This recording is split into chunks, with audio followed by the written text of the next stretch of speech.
The next product is from Blackmagic.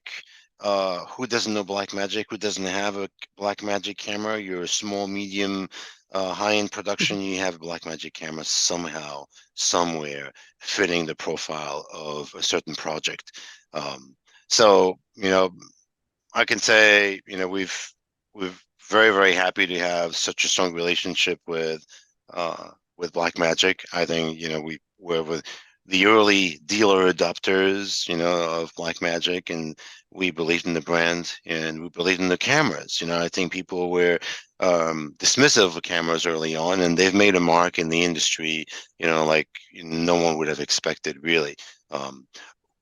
Couple of things about the new camera that I think Bob's going to talk about mostly. I mean, you could probably talk about a few other things that are important, but I think I was hoping we could focus on the camera for two reasons. One is because you've changed a few of the features, especially the lens mount. I think that's very important for people who are in the production industry to know what kind of lens they can adapt to the new 6K camera, and some of the other features that I think are better for dynamic range. I think it's improved, and a few other things. So without any further delay, Bob's going to take it over. All right. Thank you, Michel. Thank you to the SVG and everybody here that has attended. So I'll try to quickly go through these because it's a lot. So that is me. And I always tell everybody, if you follow us on Twitter, you'll find out when our latest software releases are. So the aforementioned Blackmagic Cinema Camera 6K, while it looks like a pocket camera, it shares some of the parts of it, but we have changed it significantly.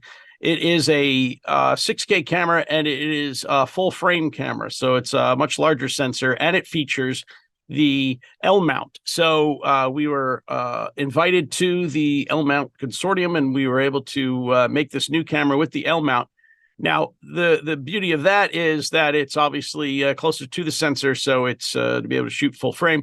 But the L mount also offers you the ability to add lots of adapters. So you can adapt this to not just L mount, but you could use with an adapter, you could do EF or PL and others. As I say, it's our largest sensor yet in terms of size, 24 by 36 millimeters. And although it does look like a pocket camera, it is a true cinema camera that allows you to do some things that and none of our other cameras have been able to allow in the past.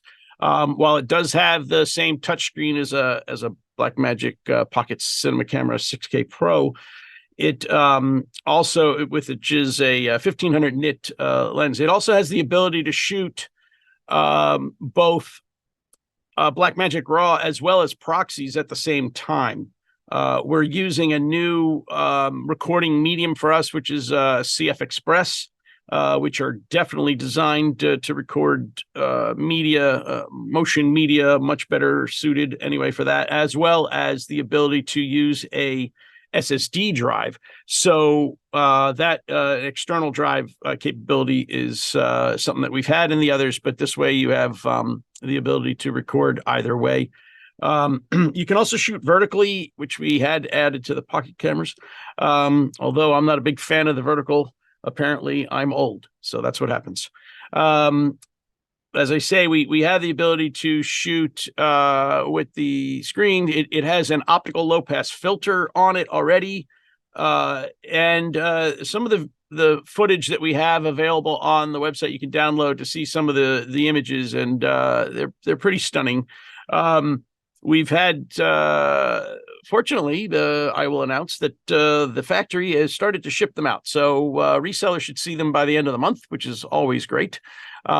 And I'm being conservative because you never know with shipping how long it takes to get there, but we're hoping that they'll have them by the end of the month for sure. And we'll bring one to the NAB New York show coming up in a couple of weeks. And as I say, we were able to get some terrific dynamic range. It has a dual native ISO of 400 and 3200, goes up to 25,600. And I wanted to get to this part. So one of the things about the Pocket Cinema Camera 6K, the ability to shoot both RAW and proxies. And we actually have this ability to, which is coming, which will be the ability to send proxies out of the camera. So if you hook a cell phone to it, you can use that to get the data alpha there and hook it up through our Blackmagic cloud service. And we actually announced something else at the show that kind of relates to that, which is our new Blackmagic Cinema Camera app. So this is an app on iPhone, believe it or not. It's a free app, and it provides people the ability to use their iPhones as a Blackmagic camera. And part of that, what it gives you is the ability to shoot proxies that you can send through the app directly to a resolved bin, and it gives you basically some very clever tools, but also to create better familiarity with our own settings and whatnot. To be honest with you, let's see if I can pull this off. There's a live shot of my my iPhone taking a picture of a painting my sister did of the 12th hole Augusta, I believe. Anyway, so as you can see, you have all these settings that you can look at, and it really is very clever. And as I say, it relates to a lot of what you see in the Pocket Cinema cameras or any of the other cameras in terms of the menu structure, with some slight differences. But overall, it gives people that are already familiar with our camera an instant familiarity with this camera. It gives people the option to shoot on set and send proxies of just a side shot. I mean, maybe not something that you're going to use necessarily, but a way to capture other footage behind the scenes, that type of thing, and get it to the editor quickly. So when we introduced this workflow, we're also announced that we will be adding it to a couple of the other cameras, not just the new Cinema Camera 6K, but also to the Ursa broadcast camera. And this allows people to shoot Blackmagic RAW as well as proxies and get proxies out quickly to editors and things like that. So overall, we're doing that for all of for those three cameras. Well, the app and the other two cameras. And again, the camera app has some very familiar menus that people would already be familiar with if they've used the Blackmagic cameras already. Gives you the lens data just like it does when you're shooting with the cinema cameras. Part of that is the fact that all of our Blackmagic cameras run on the same operating system. It's an operating system created by our own guys, Blackmagic camera app. That app allows us to then do things like this, quite frankly, which is a very cool. You can shoot vertically or horizontally. You can also shoot in stealth mode, which would be shooting straight up like it is there, but actually getting a wider field of vision. So if you were, I don't know, trying to not be noticed that you're recording, I'm not sure I'm a big fan of that. But as you can see, you'll get clips, and this is very similar to what it looks like when used with the other two cameras, that you get a look at your clips and an ability to then send them through our Blackmagic cloud service. Once they log in, you can then send files, and then they eventually make their way to Resolve, so you can actually edit straight away from all of that.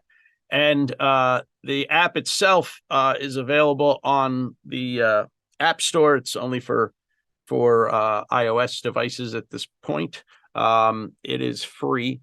And also we upgraded the latest DaVinci Resolve to 18.6.2, which allows you to engage with this new workflow of sending proxies through. I'm not so I was going to think about trying to shoot something and show you how to do all that, but A, not enough time, and B, that seems like juggling a lot of balls that I didn't think was going to execute very well. I have difficulty being my own TD cameraman, chewing gum and speaking at the same time, but I'm doing my best, and I'm trying not to go over either. But obviously, the new camera will, like I say, will be out by the end of the month, which is awesome. And if anyone has any questions, you can shoot them in the chat or save them for later, which I'm sure is what Michel wants us to do. All right. That's pretty good. I made a note to ask you to talk about the app because I think it's pretty cool. I have it on my phone, and it's really neat. If there was one thing that I believe I could offer as feedback is if the app were to offer frame guides and anamorphic modes, that would be terrific for different aspect ratios. I think using the iPhone, not only to capture but also as a viewfinder or as a director's viewfinder would be a terrific way to use the app. So, Yep. so that's my 2 cents for you, Bob.